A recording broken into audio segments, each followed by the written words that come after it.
दोस्तों, क्या आपने कभी गौर किया है कि जब इंसान गलत रास्ते पर होता है तो उसका डर और अहंकार उसके शब्दों में कैसे छुपने की कोशिश करता है। पिछले एपिसोड में हमने दुर्योधन के डर को समझा था। आज सनातन डिकोड पर हम श्लोक 9 से 15 तक गीता के उस हिस्से को डिकोड करेंगे जहां युद्ध का पहला बिगुल बजता है। एक एक श्लोक आपको ह्यूमन साइकोलॉजी का ऐसा सच बताएगा जो आज भी हमारे ऑफिस, कॉलेज और लाइफ में 100% फिट बैठता है। श्लोक 9, टॉक्सिक माइंडसेट और कड़वी सच्चाई। अन्ये बहवः शूरा मदर्थे त्यक्त जीविताः नाना शस्त्र प्रहरणाः सर्वे युद्ध विशारदाः। 9। अर्थ, दुर्योधन कहता है और भी बहुत से शूरवीर हैं जो मेरे लिए अपनी जान देने त्यक्त जीविताः को तैयार हैं। वे अनेक प्रकार के हथियारों से लैस हैं और युद्ध कला में माहिर हैं। Deep decode. दुर्योधन अपनी सेना की तारीफ कर रहा था, लेकिन उसके मुंह से एक शब्द निकला, त्यक्त जीविताः, यानी जिन्होंने जीवन की आशा छोड़ दी है। श्रीमद् भगवद गीता के तात्पर्य में बताया गया है कि यह दुर्योधन के अचेतन मन, सबकॉन्शियस माइंड की आवाज थी। अनजाने में ही उसने सच बोल दिया कि ये सारे योद्धा यहां मरने ही वाले हैं। Real life connection. एक टॉक्सिक लीडर हमेशा अपने स्वार्थ के लिए दूसरों की बलि चढ़ाने को तैयार रहता है। जब आप अहंकार में अंधे होकर कोई फैसला लेते हैं तो आप सिर्फ खुद को नहीं बल्कि अपनी पूरी टीम को डुबाते हैं। श्लोक 10, डर को छुपाने का दिखावा। अपर्याप्तम तदस्माकं बलम भीष्माभिरक्षितम पर्याप्तम त्विद्मेतेषां बलम भीमाभिरक्षितम। 10। अर्थ, दुर्योधन कहता है, भीष्म पितामह द्वारा रक्षित हमारी सेना की शक्ति असीमित अपर्याप्त है, जबकि भीम द्वारा रक्षित पांडवों की शक्ति सीमित पर्याप्त है। Deep decode. दुर्योधन के पास 11 अक्षौहिणी सेना थी और पांडवों के पास 7। फिर भी वो बार बार तुलना क्यों कर रहा है? क्योंकि वो अंदर से डरा हुआ था। उसे सबसे ज्यादा खौफ भीम से था, जिसने उसे मारने की कसम खाई थी। Real life connection. साइकोलॉजी कहती है कि ओवर एक्सप्लेनेशन हमेशा इनसिक्योरिटी की निशानी होती है। जो इंसान अंदर से जितना कमजोर होता है, वो बाहर से अपनी ताकत का उतना ही ज्यादा दिखावा करता है। श्लोक 11, इनसिक्योरिटी और पॉलिटिक्स। अयनेषु च सर्वेषु यथा भागम वस्थिताः भीष्ममेवाभिरक्षन्तु भवन्तः सर्व एव ही। 11। अर्थ, दुर्योधन अपनी सेना से कहता है, आप सब अपने अपने मोर्चों पर डटे रहें और सब तरफ से केवल भीष्म पितामह की ही रक्षा करें। Deep decode. दुर्योधन एक चतुर राजनीतिज्ञ था। उसे डर था कि भीष्म की इतनी तारीफ सुनकर बाकी महारथी जैसे द्रोण, कर्ण बुरा मान जाएंगे।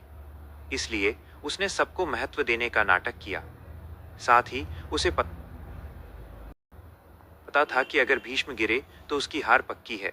Real life connection. इसे आज की भाषा में ऑफिस पॉलिटिक्स कहते हैं। जब आपका फोकस अपने काम, धर्म पर न होकर सिर्फ लोगों को मैनिपुलेट करने पर होता है, तो आपकी बुनियाद हमेशा खोखली रहती है। श्लोक 12, झूठी तसल्ली और कर्तव्य। तस्य संजनयन हर्षम कुरु वृद्धः पितामहः सिंहनादम विनद्योच्चैः शंखम दद्मौ प्रतापवान। 12। अर्थ, कुरुवंश के सबसे वृद्ध और प्रतापी भीष्म पितामह ने दुर्योधन को खुश करने के लिए सिंह जैसी गर्जना की और अपना शंख बजाया। Deep decode. भीष्म पितामह बहुत अनुभवी थे। वह दुर्योधन के चेहरे का डर पढ़ चुके थे। एक दादा के रूप में उसे हौसला देने के लिए उन्होंने शंख बजाया। लेकिन भीष्म ये भी जानते थे कि जहां कृष्ण है, जीत वहीं होगी। उन्होंने शंख जीतने के लिए नहीं, बल्कि अपना कर्तव्य निभाने के लिए बजाया था। Real life connection. लाइफ में कई बार हमें ऐसे युद्ध लड़ने पड़ते हैं जहां हमें पता होता है कि अंजाम क्या होगा, लेकिन फिर भी एक वॉरियर की तरह हमें अपना 100% देना होता है। श्लोक 13, खौफनाक शोर, इल्यूजन ऑफ पावर। ततः शंखाश्च भैर्यश्च पणवानक गोमुखाः सहसैवाभ्यहन्यन्त। 13। अर्थ, भीष्म के शंख बजाते ही कौरव सेना के शंख, नगाड़े, ढोल और बिगुल एक साथ बज उठे। वो आवाज बहुत ही भयंकर थी। Deep decode. यह श्लोक कौरव सेना के शोर को दर्शाता है। यह शोर उनके अहंकार और भौतिक शक्ति, मटीरियलिस्टिक पावर का प्रतीक है। दुर्योधन को लगा कि इतनी बड़ी आवाज से पांडव डर जाएंगे। Real life connection. शोर का मतलब हमेशा ताकत नहीं होता। जो लोग सिर्फ बाहर से चिल्लाते हैं या शो ऑफ करते हैं, वो अंदर से खोखले होते हैं। असली ताकत शांति में होती है। श्लोक 14, दिव्यता की एंट्री, द टर्निंग पॉइंट। ततः श्वेतैर्हयैर्युक्ते महति स्यन्दने स्थितो माधवः पांडवश्चैव दिव्यो शंखो प्रदद्मतु। 14। अर्थ, दूसरी ओर सफेद घोड़ों वाले एक बहुत ही भव्य रथ पर बैठे हुए माधव, श्री कृष्ण और अर्जुन ने अपने अपने दिव्य शंख बजाए। Deep decode. कौरवों के शंख को सिर्फ शंख कहा गया था, लेकिन भगवान और अर्जुन के शंख को महर्षि वेदव्यास ने दिव्य, डिवाइन कहा है। अर्जुन का रथ अग्निदेव ने दिया था, जो तीनों लोकों में अजेय था। सफेद घोड़े पवित्रता और सत्य के प्रतीक हैं। कौरवों के शोर का जवाब पांडवों ने दिव्यता से दिया। Real life connection. जब आपकी नीयत साफ, सफेद घोड़े होती है और आपके लक्ष्य में सत्य, दिव्यता होता है, तो दुनिया का कोई भी शोर आपको डरा नहीं सकता। श्लोक 15। माइंड कंट्रोल ही असली जीत है। पांचजन्यम ऋषिकेशो देवदत्तम धनंजयः पौंड्रम दद्मो महाशंखम भीमकर्मा वृकोदरः 15। अर्थ। श्री कृष्ण ने पांचजन्य, अर्जुन ने देवदत्त और भयानक कर्म करने वाले भीम ने पौंड्र नामक महाशंख बजाया। Deep decode. इस श्लोक में श्री कृष्ण के लिए ऋषिकेश शब्द इस्तेमाल हुआ है। ऋषिक का मतलब है इंद्रियां, सेंसेस, और ईश का मतलब है स्वामी। जो अपनी इंद्रियों और अपने दिमाग का स्वामी है, वही ऋषिकेश है। अर्जुन को धनंजय, धन जीतने वाला, कहा गया। तात्पर्य ये है कि जब आपका मन, ऋषिकेश, आपके नियंत्रण में होता है, तभी आप अर्जुन की तरह सफल धनंजय बन सकते हैं। Real life connection. असली जंग कुरुक्षेत्र के मैदान में नहीं, हमारे दिमाग में चलती है। अगर आप अपने सेंसेस, सोशल मीडिया, डिस्ट्रैक्शन, गुस्सा, लालच को कंट्रोल नहीं कर सकते, तो आप लाइफ की कोई भी लड़ाई नहीं जीत सकते। Be your own Rishikesh. श्लोक 16, 17 और 18। धर्म की गूंज और विनाश का संकेत। अनंत विजयम राजा कुंती पुत्रो युधिष्ठिरः नकुलः सहदेवश्च सुघोषमणिपुष्पको 16। काश्यश्च परमेश्वासः शिखंडी च महारथः दृष्टद्युम्नो विराटश्च सात्यकिश्च पराजितः 17। द्रुपदो द्रौपदेयाश्च सर्वशः पृथिवीपते सौभद्रश्च महाबाहु शंखान दद्मुः पृथक पृथक 18। अर्थ। कुंती पुत्र राजा युधिष्ठिर ने अनंत विजय नामक शंख बजाया। उसके बाद नकुल ने, सुघोष और सहदेव ने मणिपुष्पक शंख बजाया। हे राजन, महान धनुर्धर काशीनरेश, श्रेष्ठ योद्धा शिखंडी, धृष्टद्युम्न, विराट, अपराजित सात्यकी, द्रुपद, द्रौपदी के पुत्र और सुभद्रा के महाबाहु पुत्र अभिमन्यु आदि सभी ने अपने अपने शंख बजाए। Deep decode. संजय ने बड़ी चतुराई से धृतराष्ट्र को बता दिया कि पांडवों को धोखा देकर अपने बेटों को सिंहासन पर बिठाने की उनकी नीति बिल्कुल गलत थी और वो किसी भी तरह से तारीफ के लायक नहीं थी। शुरुआती लक्षणों से ही यह स्पष्ट हो गया था कि इस महायुद्ध में पितामह भीष्म से लेकर अभिमन्यु जैसे पोतों तक संपूर्ण कुरुवंश मारा जाएगा। यही नहीं, दुनिया भर के जो भी राजा वहां उपस्थित थे, उन सबका विनाश निश्चित था।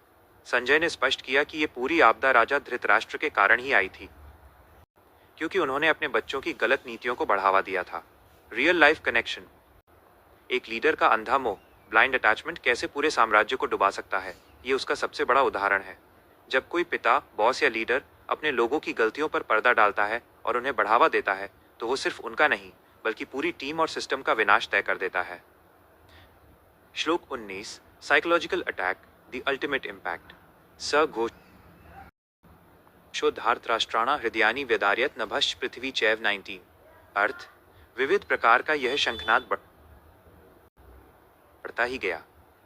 इस भयंकर ध्वनि ने आकाश और पृथ्वी को गुंजायमान कर दिया और धृतराष्ट्र के पुत्रों, कौरवों के हृदय विदीर्ण कर दिए, फाड़ दिए। Deep decode. सबसे महत्वपूर्ण हिस्सा। जब दुर्योधन के पक्ष में भीष्म और अन्य लोगों ने शंख बजाया था, तब पांडवों के हृदय बिल्कुल भी विदीर्ण नहीं हुए थे और ऐसी किसी घटना का उल्लेख भी नहीं मिलता। लेकिन इस विशेष श्लोक में स्पष्ट बताया गया है कि पांडव पक्ष के शंखों की आवाज से धृतराष्ट्र के पुत्रों के हृदय विदीर्ण हो गए।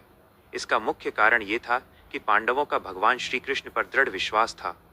जो व्यक्ति भगवान का आश्रय लेता है, वो महाभयानक विपत्ति में भी भयभीत नहीं होता। Real life connection. असली ताकत हथियारों में नहीं, बल्कि क्लियर कॉन्शियंस, साफ जमीर में होती है। कौरवों के पास 11 अक्षौहिणी सेना थी। वो ताकतवर थे, लेकिन अंदर से वो खौफ में थे, क्योंकि वो जानते थे कि वे अधर्म कर रहे हैं। अपराध बोध, गिल्ट, इंसान को अंदर से खोखला कर देता है। वहीं दूसरी तरफ, जब आप सच्चाई कृष्ण के साथ होते हैं, तो आपके अंदर एक ऐसा कॉन्फिडेंस होता है जिसे दुनिया का कोई भी शोर या कोई भी मुसीबत नहीं तोड़ सकती। तो दोस्तों, इन श्लोकों ने साबित कर दिया कि जिसके पास सत्य और विवेक श्री कृष्ण का साथ है, उसकी जीत की गूंज युद्ध शुरू होने से पहले ही दुश्मनों के हौसले पस्त कर देती है। क्या आप भी अपनी लाइफ की चुनौतियों का सामना पांडवों वाले विश्वास के साथ कर रहे हैं या कौरवों वाले डर के साथ? कमेंट्स में जरूर बताएं। अगर आपको ये डीप डिकोड पसंद आया हो, तो वीडियो को लाइक करें और सनातन डिकोड को सब्सक्राइब करें। जय श्री कृष्ण।